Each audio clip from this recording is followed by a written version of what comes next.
Hey everyone, John Michael Swift here. Welcome to my In Your Atmosphere lesson. It's a John Mayer song. Use the lesson navigator down below. I have these things that I've created that let you find your way around the lesson, go right to the part that you want to learn from the most. There's links to tabs that I'm using for this, all my extra lesson notes, all the other lessons in this series on similar songs. So if you liked this song, you can find other songs like it to learn more from. So yeah, use that. Description box below. So this is a song a lot of people have asked me to teach, and partially because it's really exotic, but also it's also kind of scary in a way because it seems like such an exotic groove. And I'm here to tell you from working on it, it is a little tricky, but it's not as hard as it looks. I'm going to break the song down into, as I always do, into lots of really small parts and let you know, first of all, this lesson's only going to cover the most basic things you need to kind of really get the song across. When I teach songs, I tend to teach like a skeletal form. And then in the next lesson, I might teach all the extra riffs that he does in between, but things that are like nice but not necessary. And then if I do a third lesson, if people really seem to like it, I will do an improvisation lesson on the song. But we're going to start with just how do you play that opening riff in the simplest way possible, and how do you play kind of the verse and chorus that you would sing over. Those are the main things we're going to cover in this lesson. So, yeah, that said, let's get to it. The first thing you need to know about in this song is the tuning. The tuning is kind of an open E-ish thing. Your thick E string, your sixth string, is still on E. Your A string goes up to B. So basically you take it up 2 semitones.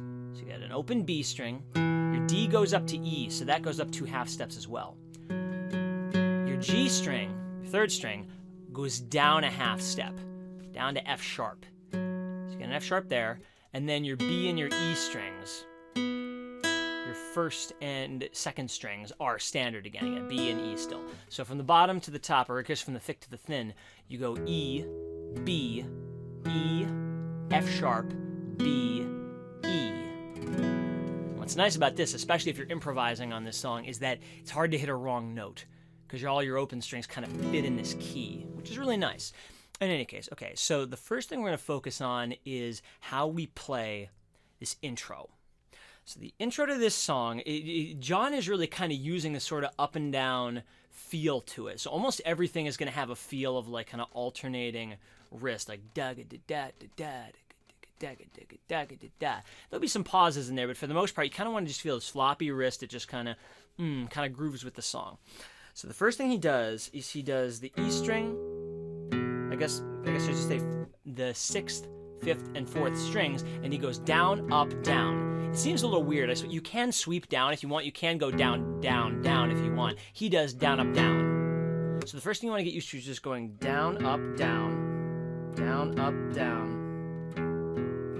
That's your first little fragment. And on the next stroke, which would be an upstroke, you're going to hit the 12th fret harmonic of your first 2 strings. You could hit the 3rd string if you wanted to as well, but it's kind of mostly on the first 2 strings. And you're going to see his kind of constant down up kind of gives this song its flavor. He's really kind of hitting stuff kind of coarsely in a blues sort of style. So again, he's not going to hit a ton of the 3rd string just because he's kind of picking, and most of the energy goes into these 2 strings, and it's supposed to be that way. So that's kind of how you get sort of the lilt of the song, as it were. So the first bit just goes 1, 2, 3. Do that a couple times till it fits in your head. Slow it down as much as you need until it starts to gel, because eventually it's got to get to pretty quick. So take some time, get that little fragment down. So what it does is it hits that first bit, and then it takes a really quick pause, like an 8th note pause, and then you hit your 4th string, what was your D string, your 4th string open kind of on an upstroke, and then you use your pointer finger to play the 5th fret of your 6th string. Gives you a low A. So you basically go...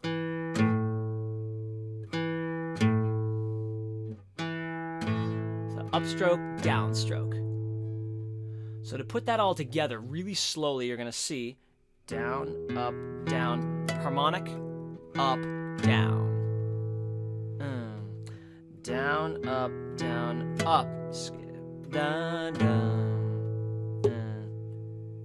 Stay it with me. Down, up, up, down. Da, da, da. Keep going. And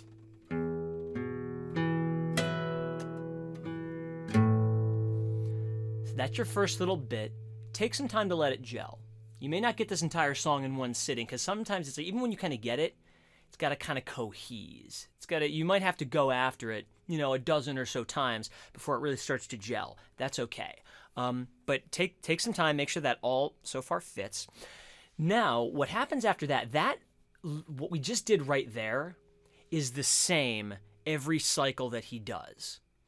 After this, every cycle of the intro is a little bit different. Okay, almost every. So there's a little sequence that happens. He goes an upstroke on your third string, so it's kind of your F sharp string. So, and he kind of does a hammer up to the 7th fret. So he does open 3rd string, open 4th string, hammers with the pointer finger to the 7th fret. So get that real quick. Then he's going to do open 3rd string again, but then hammer to the 9th with the ring finger. And then he does kind of like almost like a little, I just tend to just do like a little flick bend. I just go bow, wow, wow, real quick. But you can do some kind of, thick vibrato there. It's pretty brief. It's just like a little shake. But it really kind of gives it that little kind of crunchy, bluesy flavor. So that whole little bit so far, you go upstroke, open G string, or 3rd string, downstroke 4th string, hammer to the 7th fret, and then open 3rd string again, hammer to the 9th fret, little flick, and then you pull off on that same string to the 7th fret. So you kind of go. Take a second, just get that. 9th fret, little flick bend, pull off. So one more time, just that whole little kind of hammer riff. Open 3rd string, open 4th string, hammer to the 7th, open 3rd again, hammer to the 9th, flick bend, pull to the 7th fret, and that's done. Take a second, go over that in pieces as many times as you need.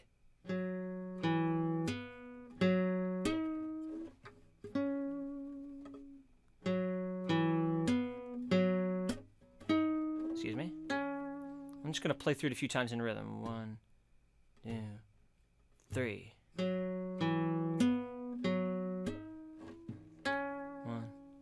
2, 3, and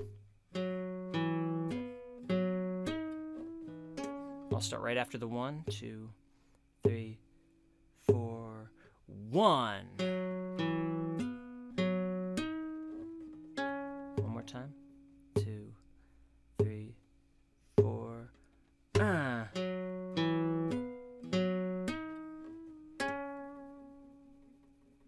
So that's that bit. So if you haven't done it yet, I'd go back and review the first part of the riff really quickly. Just review that bit. Once you've got that built up again, review this part again. Review them both separately so you got them both in your head. When you've got that, we're going to try to join them. I'm going to take a pause. Go do that. Great, glad you're back. Now, let's try to put the two together very slowly. So I'll try to count it out. You might have to listen to it once to see how the count fits at this slow speed, then start playing along with me, of course. You can use the YouTube speeds to speed it up or slow it down depending on what you need, but I'm going to do it a little slow here. So ready, 1, 2, and 3, and 4, and...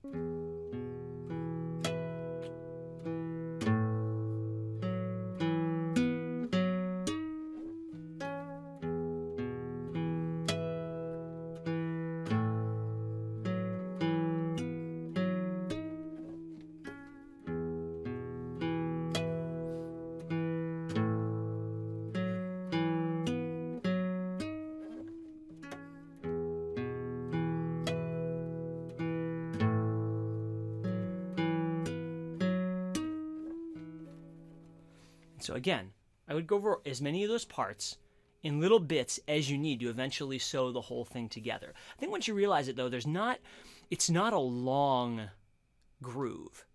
it's just what is there. What is there is just a little bit, it's a little twistier than some other things you might be used to. But you are going to get used to it. If you repeatedly go over it, it's going to start to gel. And it's not very long in and of itself. So it's very finite. So once you got that basic idea, there's some little variations that he does in that. So, and it's really all got to do with the hammer part. So the first time he goes through it, he does that, the next part right after it, he'll do almost the same thing. He kind of... So instead of hammering to the 9th fret of the 3rd string, next he's gonna switch that for the 2nd string and do the same riff but on the 2nd string. So the first time he goes, second time he goes. So same frets, same rhythm. It's just he just moves the 9th fret hammer over to the 2nd string. So you kind of pluck the 9th string. I guess you pluck the 2nd string. And do that. So the difference, if you want to hear him, is, and then he goes, next time. You can always check the tab if you want to see it a little more explicitly, but that's the basic idea there.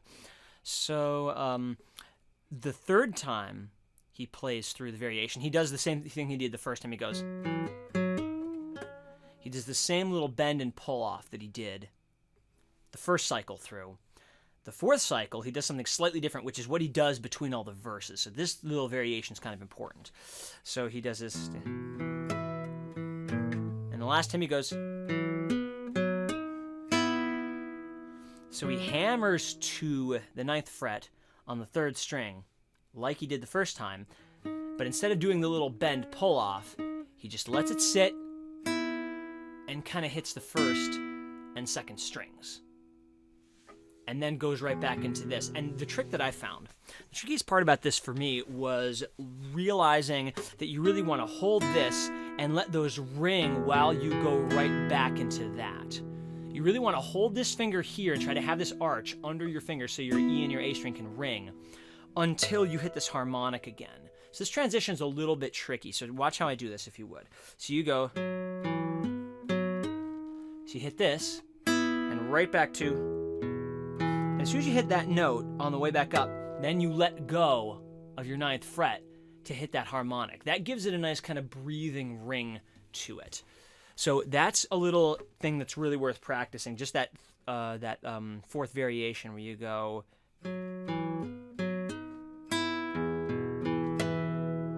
Basically that transition. So I'll do that slowly a few times. Just that version. And we'll play it together. So ready?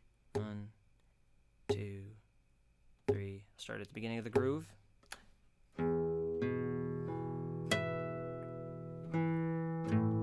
So just hold it. Open it back to the top. Same thing.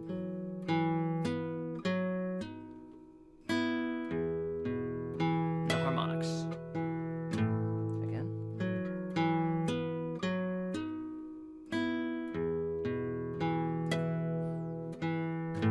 One last time.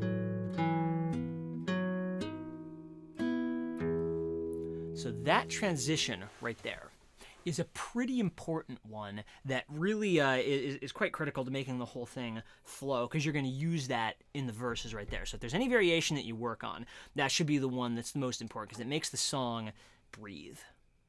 But, I mean, that's really as much to that hammer riff as there is. It's simpler than it sounds at first. It sounds like, oh my gosh, at first, like that's so atmospheric somehow. But no, really, it's still really nice. But it's not as difficult as it seems if you really kind of keep chipping away at it and break it down into those little parts. And it's really like 8 or 10 notes long in and of itself, not very much. So once you've kind of done all that, I'll play the whole intro groove right now, a little slower than normal. And you can try to play it along with me once you've kind of gone back over things. You might have to go over different levels more than once. That's okay. But when you're ready, this is where you can come to just play through the whole intro groove with me. And next we'll go on to the verse and the chorus and the chords and everything, and it'll be spiffy. So here we go. Intro. Slowed down. Here we are. Ready? 1 and 2, and 3, but da da.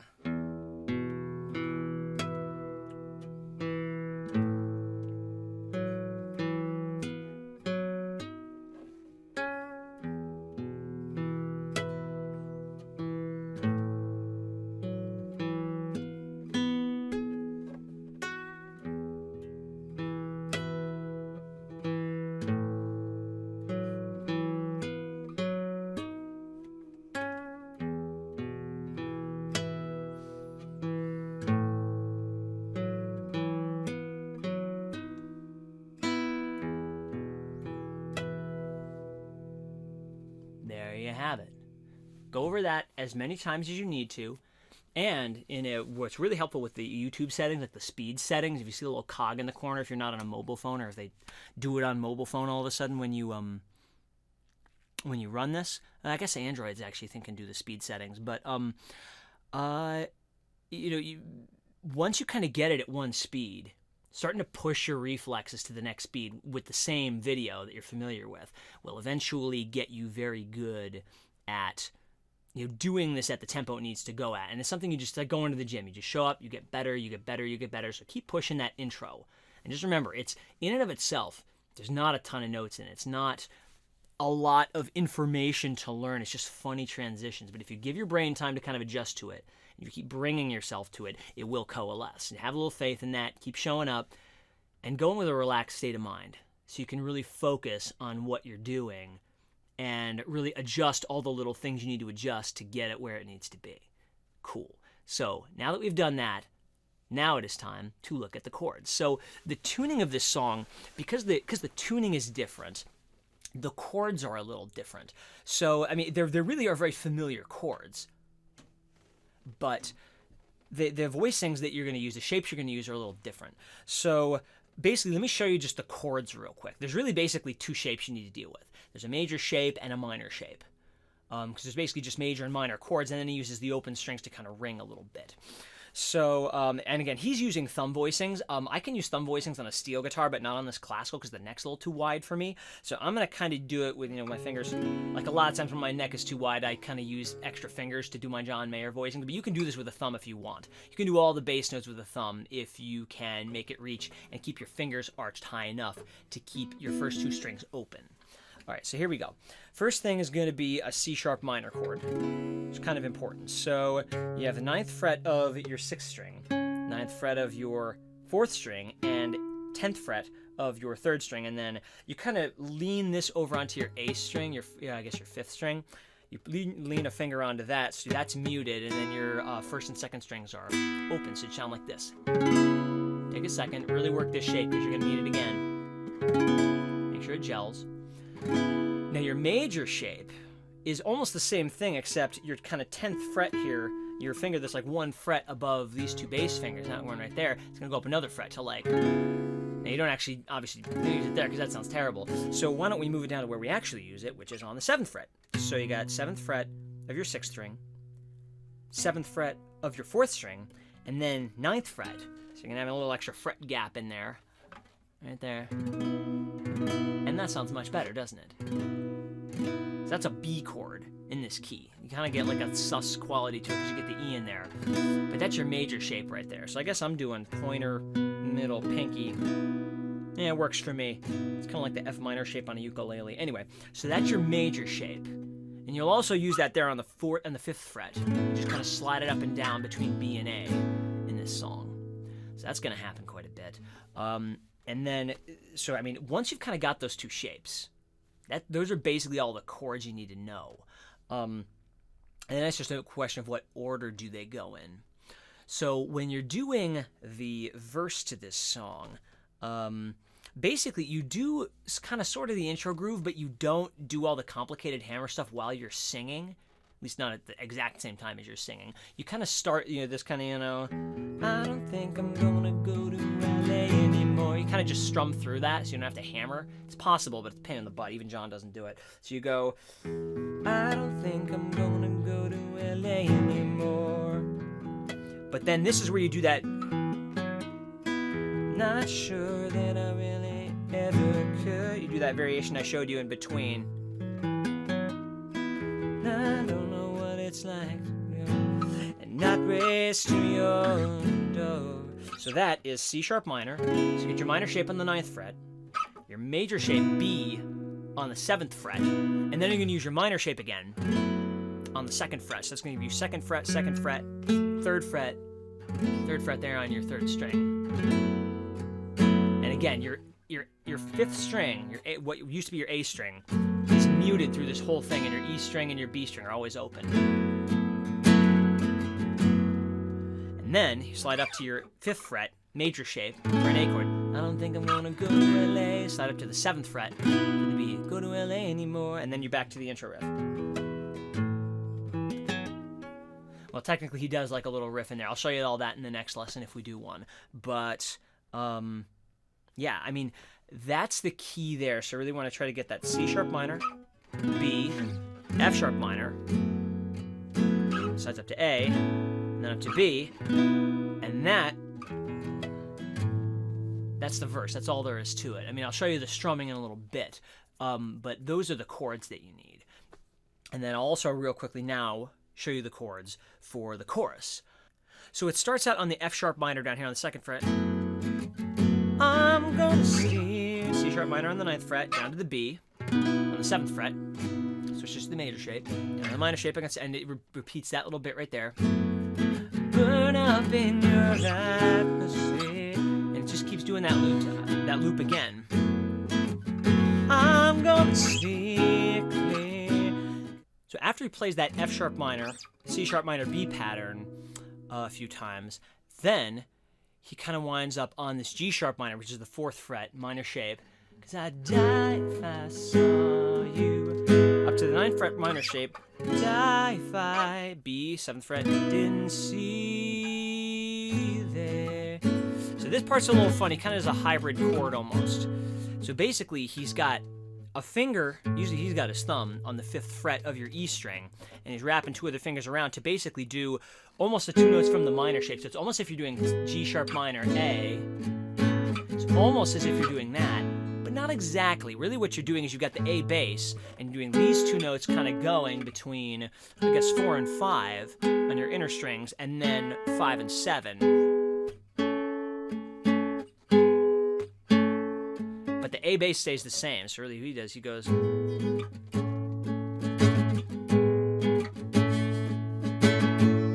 So that little twist might take you a little getting used to. Do a little finger yoga with that. Get used to that little twist there. And then it comes out of that, he stays with the A chord. So I don't think I'm gonna up to the B, go to A anymore. Yeah, and then another break in between. So let's play through the whole chorus. I'm just going to brush the chords at first, and then we'll go into the strumming with everything last of all. So here we go. It's going to start on F sharp minor.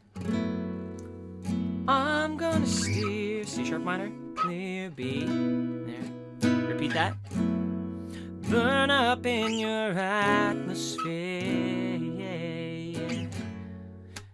I'm going to steer clear. G sharp minor, 4th fret, 'cause I'd die if I saw you. Up to the C sharp minor. Die if I B. Didn't see. And then it's the hybrid chord. See there. Holds the A. So up to B. Go to LA anymore. So see if you can just follow along with those chords and make sure you know where they go. Last of all, I'm going to explain basically how the strumming goes. The essence of the strumming is what's called a 3-3-2 pattern. I mean, his hand's just going down, up, down, up, down, up, down, up. It's just a pendulum. Hands just flicking, flicking, flicking. But he does accents in a feel. He goes 1, 2, 3, 1, 2, 3, 1, 2, 1, 2, 3, 1, 2, 3, 1, 2. It's called a 3-3-2 pattern. And a lot of people do this. It's very, very common in all kinds of popular music. So what you want to try to get is this 1, 2, 3, 1, 2, 3, 1, 2, 1, 2, 3, 1, 2. Play along with me if you can. 1, 2, 3, 1, 2, 3, 1, 2, 1, 2, 3, 1, 2, 3, 1, 2, 1. So see if you can get that. That's the main pattern he uses over all the strumming. And sometimes he switches to kind of a 1 and 2 and 1 and 2 and 1, and where he kind of accents every other, just basically every downbeat. 1 and 2 and 1 and 2. So with those two patterns, he pretty much does all the strumming. So let's start with how it goes with the verse. I want to play the verse a little bit slow, and I'm going to explain how the strumming goes in. I'm going to kind of talk a bit as I do it. So it's going to start with the riff. 1, 2, 3, 4. I don't think I'm gonna go to LA anymore. Up, down, up, down, up, down, up. Not sure that. Up, down, up, down, up, down, up. Up, down, up, down, up, down, up. Na, na, na, na, na. Goes down, up, down, up, down, up, down, up, down. And 3, 3, 2. And up, down. So you see, he kind of switches between that down, up, down, up, down, up, down, up, and then 3, 3, 2. And when he goes back up, he goes down, up, down, up, down, up, down, up, down, up, down, up, down, up, down, up. So really, those two patterns are just like I said. So from the C sharp minor, it's first kind of the steady on beat pattern. So 3, 4. Not raised to your 3, 3, 2. 1, 2, 3, 1, 2. Down, down, down, down, down, down. Riff. Basic idea. So go over that a few times till it kind of gels. Then we're going to go into the chorus. So the chorus starts out with 3, 3, 2. 1, 2, 3, 1, 2. And it switches halfway through the pattern. Down, 3, 1, 2, 3, 1, 2. So it kind of does the first 3 on the C sharp minor and does the B on the second 2 parts. Same thing again. 1, 2, 3, 1, 2, 3, 1, 2. 1, 2, 3, 1, 2, 3, 1, 2. 1, 2, 3, 1, 2, 3, 1, 2. And it kind of stays with that 3, 3, 2. And as soon as it goes to the C sharp minor, starts walking down, it goes to the steady pattern. It goes 1 and 2 and 1 and 2 and 3, 3, 2 on this. And it kind of switches after the first 3, just like 1, 2, 3, 1, 2, 3, 1, 2. So let's do that just a time or two, just to get used to that, because it goes 1, 2, 3, 1, 2, 3, 1, 2, 1, 2, 3, 1, 2, 3, 1. When it goes up, back to steady. So that is on the A and the B. It's just down, down, down, down, down, down. So again, there's really only 2 patterns in this whole thing. And if you can figure out where they go and when the chords switch in relationship to them, you're in good shape. So, last thing of all, go over, keep picking up pieces from before. Even if you have to still work on that basic.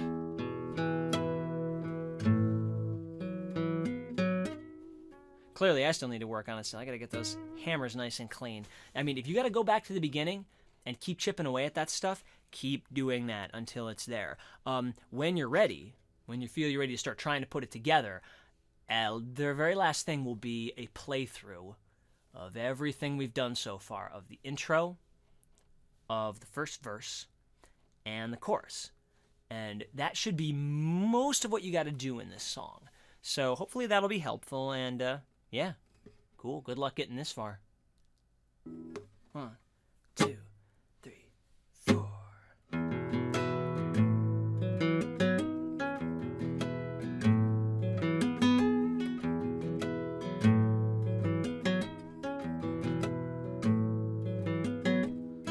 I don't think I'm gonna go to LA anymore. I don't think I'm gonna go to LA anymore. I don't know what it's like to land, not raised to your door. I don't think I'm gonna go to LA anymore. Chorus. I'm gonna steer clear, burn up in your atmosphere. I'm gonna steer clear, 'cause I die if I saw you, die if I